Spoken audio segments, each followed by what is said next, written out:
حضرت بہلول جو ایک ولی تھے راستے سے گزر رہے تھے، ایک بچے کو دیکھا، وہ کھڑا رو رہا تھا اور کچھ بچے اخروٹ سے کھیل رہے تھے۔ انہوں نے سمجھا اس کے پاس اخروٹ نہیں، اس لیے رو رہا ہے، میں اسکول لے کر دیتا ہوں۔ انہوں نے کہا بیٹا رو نہیں، میں تجھے اخروٹ لے کر دیتا ہوں، تو بھی کھیل۔ اس بچے نے کہا بہلول کیا ہم دنیا میں کھیلنے آئے ہیں؟ ان کو اس بات کی توقع نہیں تھی کہ بچہ ایسا جواب دے گا۔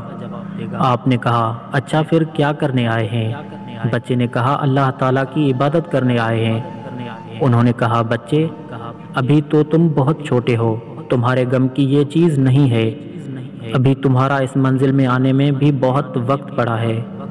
تو اس نے کہا ارے بہلول مجھے دھوکہ نہ دے، میں نے اپنی ماں کو دیکھا ہے، وہ جب صبح آگ جلاتی ہے تو پہلے چھوٹی لکڑیاں جلاتی ہے اور پھر بعد میں بڑی لکڑیاں رکھتی ہے، اس لیے مجھے ڈر ہے کہیں دوزخ مجھ سے ہی نہ جلائی جائے اور میرے اوپر بڑوں کو نہ ڈالا جائے۔